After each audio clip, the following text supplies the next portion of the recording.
So the question is, that's a good question, thank you. Even if you take sort of weather out of it, or if you put weather in, is the relationship still the same? And the relationship is still the same. Yeah. Okay, so what I've actually seen is that, well, I've only seen that once, so I'll just not. A fire, a 7A compliant product actually burned beyond what it should be burning, given what the standard says it should be doing. But redwood versus trash. Redwood versus, yeah, their relative thing is the same. Okay, so I've said that Trex makes products that are 7A compliant, and they still make products that aren't. So if you want the compliant product, you need to ask for fire defense. And none of the plastic rubber composite manufacturers made a product that complied with the way that the standard turned out. Every one of them, though, has stepped up and made products that do comply. So a product that you bought in 2000 probably doesn't comply with today's code, but products that you buy today do. And they make them comply by adding by certain additives that they put into the mix. So would you say, for the home builder that's trying to reduce maintenance, that there's a virtual equivalence between compliant Trex and redwood? It's a lot easier to maintain Trex than it is with... From a fire standpoint, you can almost be indifferent, yeah. So I'm going to ignite this guy again. So walk around this thing while you're, wasting your time here. 110 degrees, 109 degrees. Hardboard siding. Right here. We're going to be measuring flame spread up the wall and penetration. Humidity. We're going to be measuring. Non-compliant track by far the biggest fire. Yeah. So the evergreen, actually it's the evergreen that's the one that's the biggest fire now.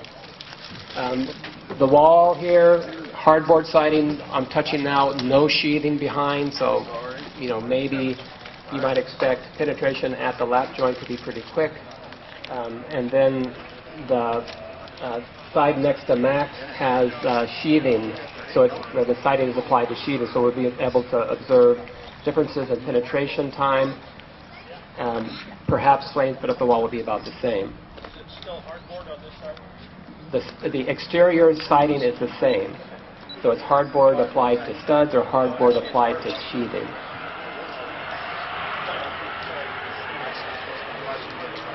No, sorry. This is not fiber cement. This is hardboard. This is just fibers. This is very combustible. You expect to see this thing burn.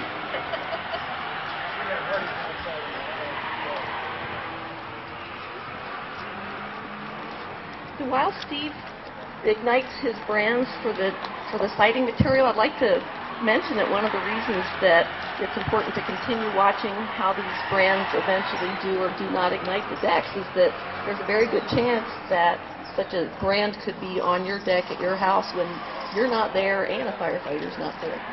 So you want to make sure that your deck is able to withstand the fire without a firefighter being there. Oh, okay. I got you. Yeah.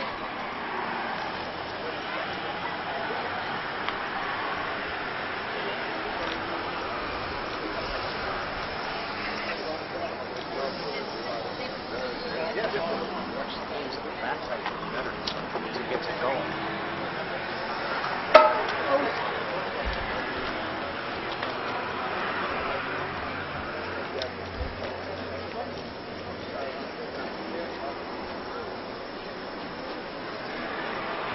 Regarding the stain on the redwood decking, we had a fire near Ukiah a couple of summers ago where some rags spontaneously combusted because they had stain on them. And the fire raced across the deck to the walls and up into the attic, and the house burned to the ground. So be careful of stain.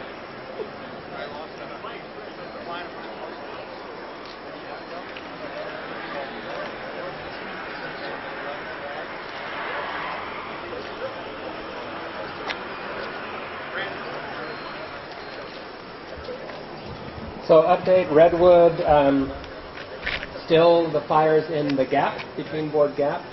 The brands are beginning to burn out. You'll notice when they burn out that there'll be a big hole where the brand was. Looks like the stain did have, still has an impact on the performance, at least right now, the day after. That is not positive. On the all decks, you might want to kneel down and look underneath to see if the fire is spreading underneath. Looks like that's typically what happens with the composite material. They tend to go underneath. With regard to the plastic lumber composites, the footprint of the brand in the fire defense one is sort of localized. It's not really doing much. The evergreen non-compliant product, the fires moving laterally to the ends of the edges of the board and still burning. And you've got to remember that plastic lumber composite materials are plastic. It can burn. So the way that there's a number of plastics that can be in a plastic lumber composite, how well a deck is going to perform is going to be a function of the type of plastic, what kind of fiber, and the shape. So if you have, these are sort of rectangular shapes, but if you shop composite materials, you know that sometimes it can be channeled, sometimes it can be hollow. The channel and the hollow to make decking product lighter. The thin boards are intended to make it lighter than a normal 2x. So that's why I think that's why the composite lumber people went to a thinner deck instead of a channeled or a hollow. It just makes them lighter. If it makes this strength requirement, then so be it.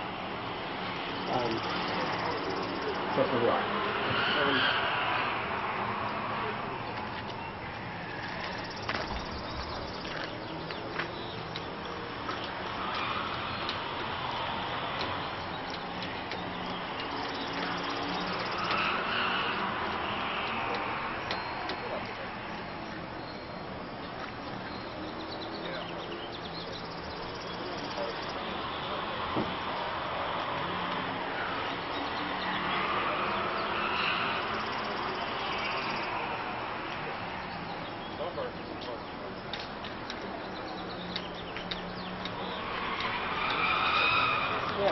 So let me comment on the size of what I'm using to ignite these things. These B brands and the A brands for sure are not things that are not common fire brands in a wildfire, that's for sure. These are not very likely to be wafted and blown to the air. I use them in these demonstrations because they provide for a consistent source of heat that you can make comparisons on performance of the various products. So this is not reflective of real fire brands or embers that you see during a wildfire. They're typically much smaller, and you have a lot of them. So you have to remember that often fire exposure is a function of embers igniting things, and then those things may be representing these brands. So like a nice plant or something like that, or debris or fire that might be reflective of these kind of things, not the ember themselves.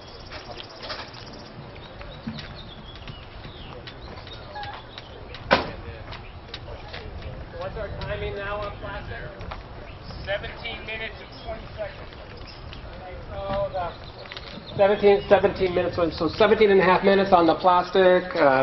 The B brand on the fire defense is about out. The evergreen deck is still burning. On the redwood, both brands are still burning. The stain deck is burning better, although none of them are burning as well as the plastic lumber composite, the non-7A compliant. And the wood has been about 18 minutes now? 17:30. Okay, so we're about 30 seconds behind from one to the other. So when I ignite the CAL FIRE guys, Rick and Homer, when I ignite these guys, don't stop the deck. Just remember what time it is here. Rick, you're going to be what now? Should I be this sheeting? So you can be the sheathing side. Homer, you're the non-sheathing side. when we're looking at these siding products, we're going to be looking at two things.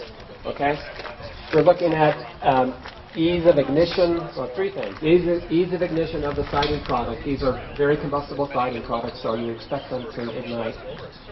And then how long it takes for the fire to spread up the wall and impinge on this boxed-in soffit material here.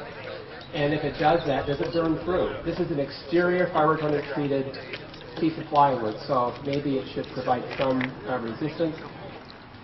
So flame spread up the wall for both of these, and then for both of these, how quickly this fire penetrates behind the siding into what would be the stud cavity.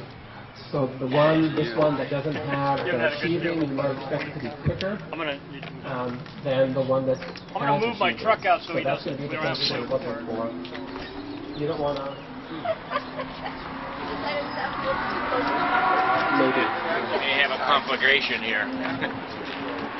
Hey, Steve. Can you wait a second to put those on there?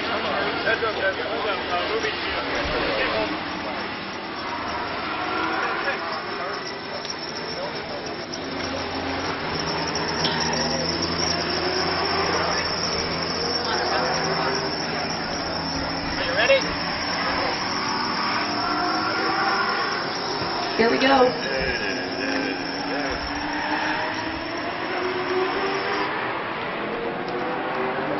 You think with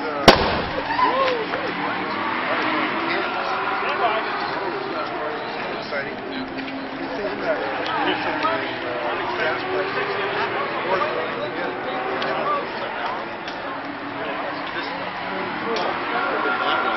waste of fuel.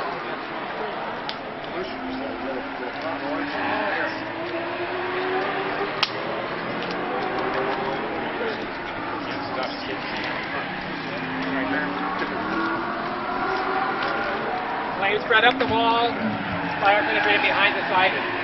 Flame spread up the wall, fire penetrating behind the siding. So, yeah.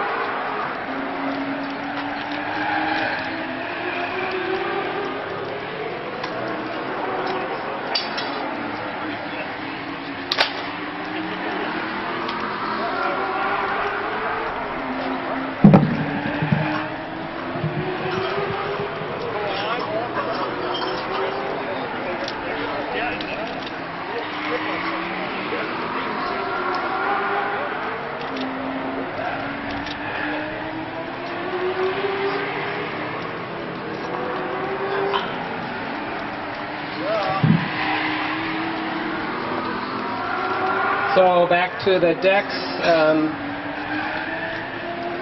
The wood decks are still going, but not doing much. The plastic lemon composite is still burning. It's spread across the width of the deck. The fire defense is about out, but the brand is still burning. Max.